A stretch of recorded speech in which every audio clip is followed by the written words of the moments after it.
What's up, guys? WolfFindX here, and I want to go ahead and do my very first trailer breakdown for Gears of War 5. It holds a special place in my heart. The Gears of War franchise, even though Gears of War 4 kind of left a hole in my heart. But anyway, this looks really promising.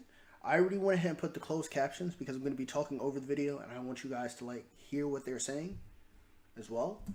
We start off with Cat running up, and it's really dramatic, but I have to give it to them because Gears of War 4 was really bland in my opinion when it came to scenes like this. And I want to say the person that's on the ground is Oscar, who is her uncle. Wow. Because she already went ahead and lost her mother or her aunt, I do believe. And that was the only person that was really there for her. Don't quote me on that because it's a little fuzzy when it comes to Gears of War 4. But there's some questions about this guy, but I want to say that's JD.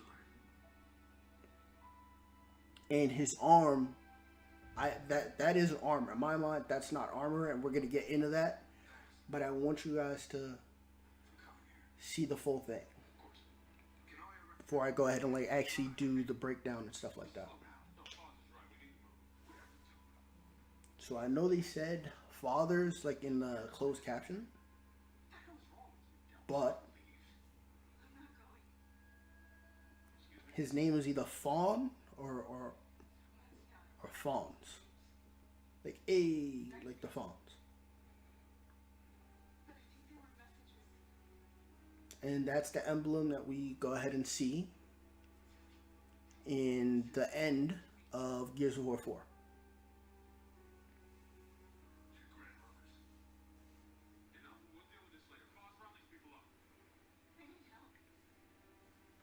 Okay, so it's false.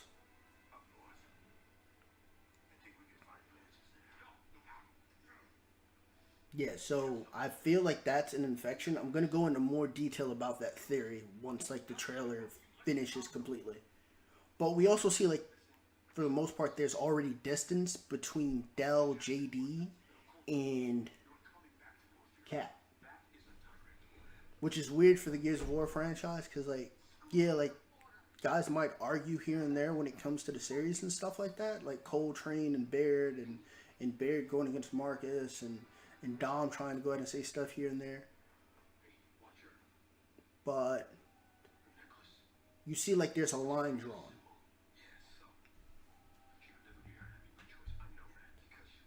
And this leaves an explanation for that. Again, I hope you guys are also reading the closed captions while I'm talking, because I didn't just want to not say anything for the whole trailer, just in hopes that you guys watch it and then go into talking, because that'd be a waste. And yeah, we see that there's a new vehicle as well, and I'm liking the layout. So you're seeing more of the world, what they're showing in the trailer, because you only see bits and pieces of stuff here. You see ruins and a camp and then a cog city, but you don't really see how things have really gone aside from the trailer that they showed. And look at this lug. We have a new weapon, a new locust, and I know they're called Swarm, but at the end of the day, to me, they're Swarm. I screwed up there. I meant to say they're locusts. But anyway, I like how we're seeing new enemies, because we didn't have that in Gears of War 4. No matter what anybody says, those are reskins. So I'm liking how this is showing up.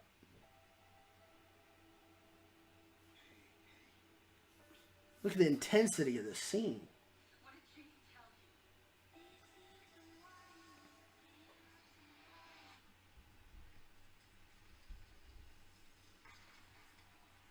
Alright, so yeah, that was the end of it. So the first thing that I want to go ahead and talk about is how we see how everything's going a certain route. The tone and everything is set completely different because the group has trust issues within them.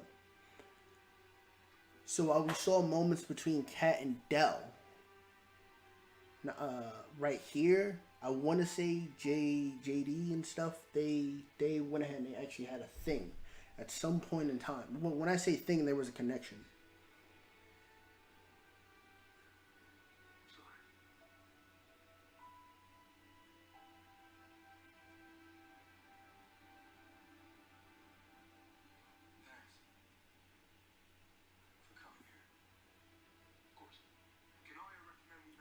So, so at this point in time, like we saw that at the end, I don't know if this was just one of those moments where the closed captions were screwed because as you can see it says go down though father's right we need to move, and this guy's name is Foss. So I don't know at the end where you get to it. I'll go back to the scene.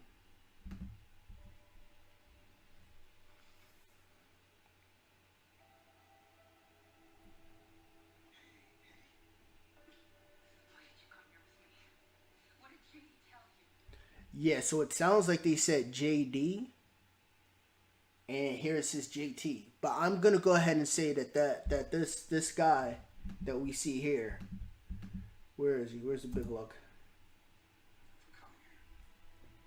That this guy here is still JD, and months have gone by and stuff like that, so that's why he's changed. But the most important thing about this is his arm. So we'll see the scene right here where he starts to move up and approach her.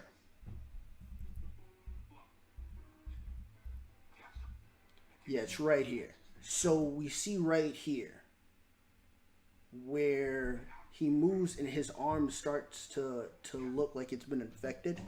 My belief is that it's something where there's a new chemical warfare going around that the Swarm have done.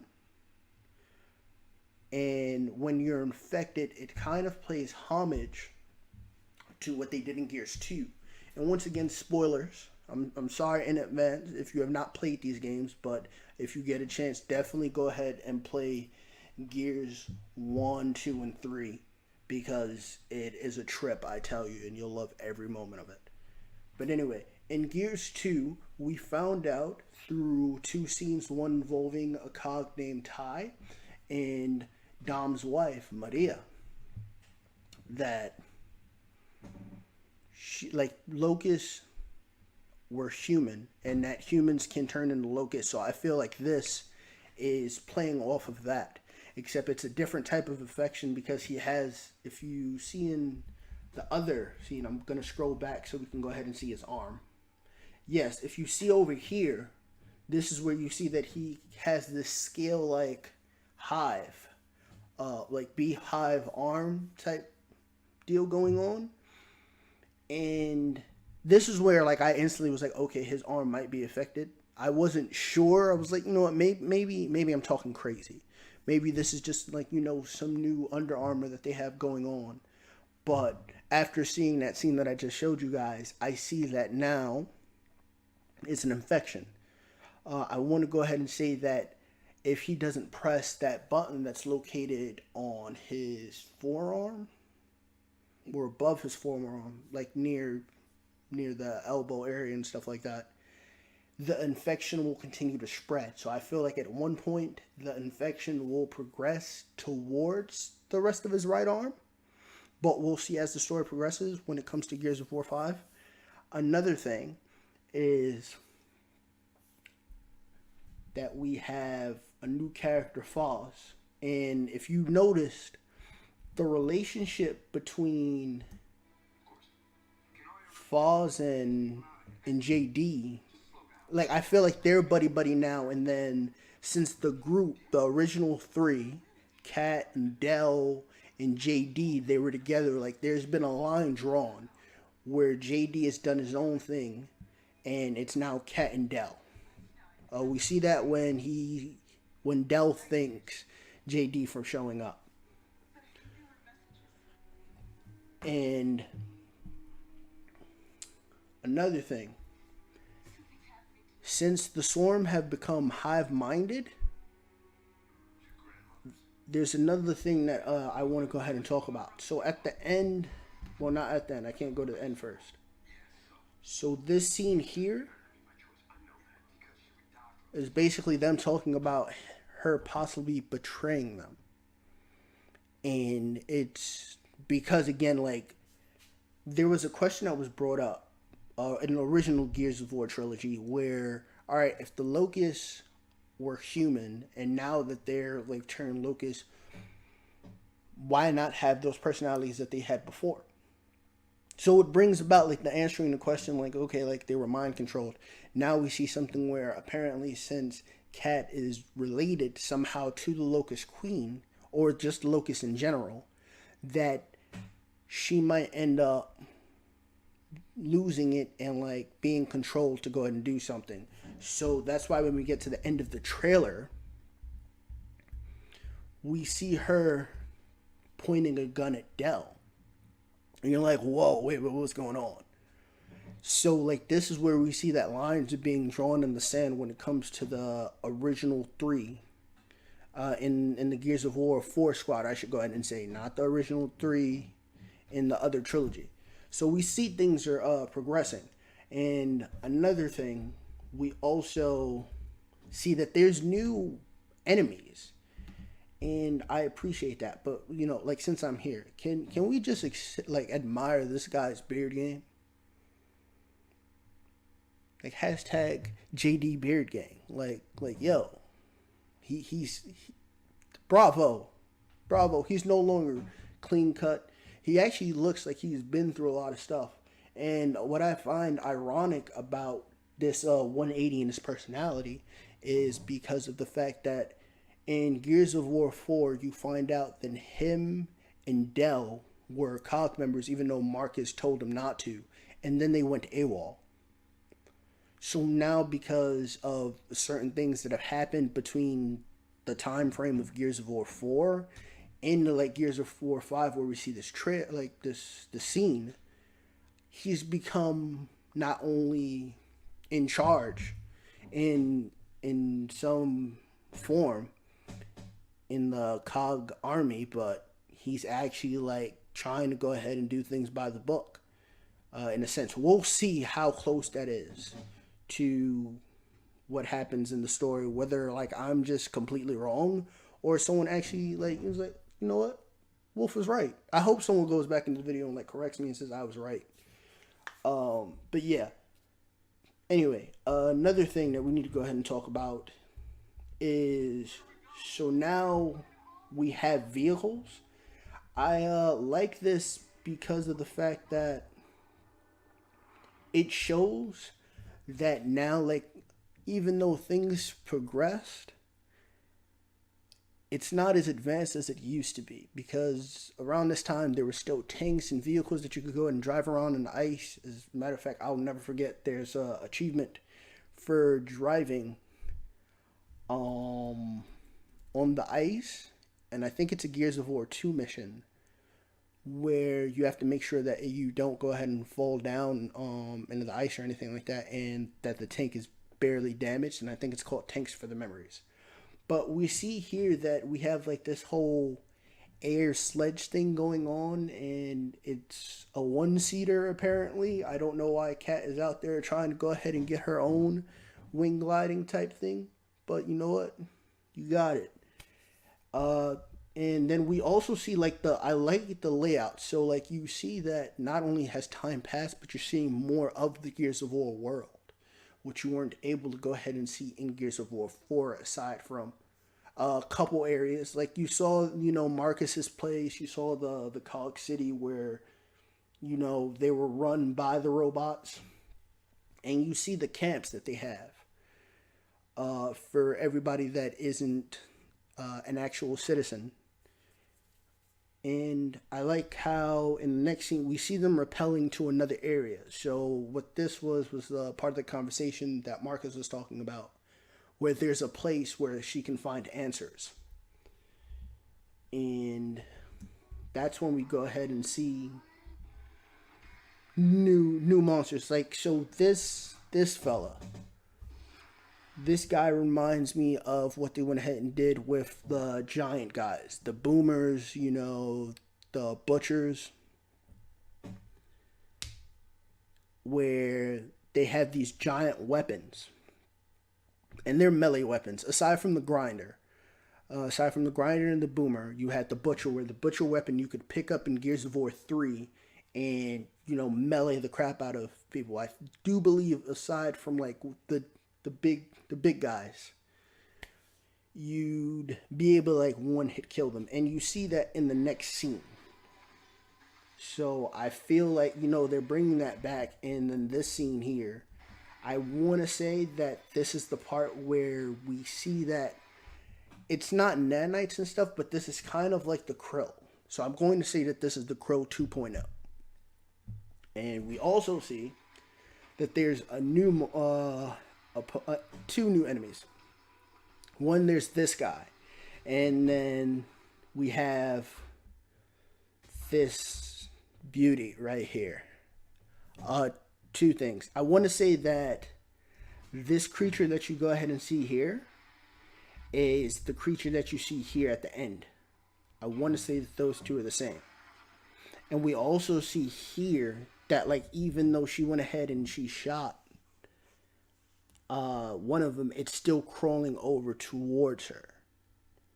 And I want to say, like, we're going to have moments where, if not during the whole game, this seems like it might be a story made for Cat. So this might be one of the first Gears of War to have a female character be the antagonist.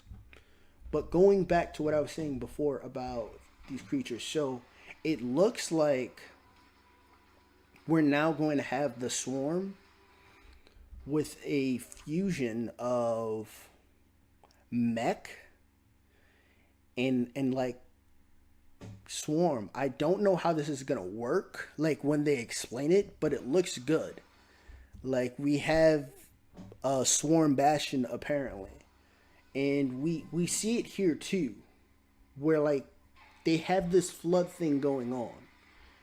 And as I said before, as you can see, like once she shot the enemy, it starts still crawling over towards her. Like, it's not over yet. So before I like go ahead and get back into the scene, because it's really an important scene. Apparently, like, I want to say that they have not done reskins like they went ahead and did in Gears of War 4. Because in Gears of War 4, the reskins were ridiculous because everything was a Swarm. Swarmac, which was a Burmac in the other games, the Swarm Elite and stuff. Honestly, the only new ones that we really had were the Carrier, the Snatcher, and the Prowler. And I give them credit for that. Like, I enjoyed that. And then there was the giant boss battle in Gears of War 4 where, like, you were fighting in a mech suit. Again, spoilers, but I hope that by now you've seen cutscenes or you've played the game. If not, you really should. Another thing that we go ahead and we see is that Marcus is still alive. Like, obviously, I have to go ahead and talk about Marcus because it's Marcus. So Marcus, it seems like even like when it came to Gears of War 4, Marcus was not hiding stuff, but there was a lot more stuff that he knew about that he didn't tell. So apparently he knew even further stuff, which it makes sense because he was there fighting the Locusts essentially since day one. So he would know a lot more. He'd be privy to a lot more information than the newcomers. So we'll see how everything goes. Now, without further ado, I hope you guys enjoy this, and I hope that, you know, you'll go ahead and add on to this. Like, maybe I missed some things, so if you want in the comments, please be sure to go ahead and let me know what I missed, or if you guys want to discuss anything, feel free. And until the next video, which will probably be a Gears of War 5 what they should do to not have like incidences where like they mess up like Gears of War 4, at least in my opinion. Until the next video, I will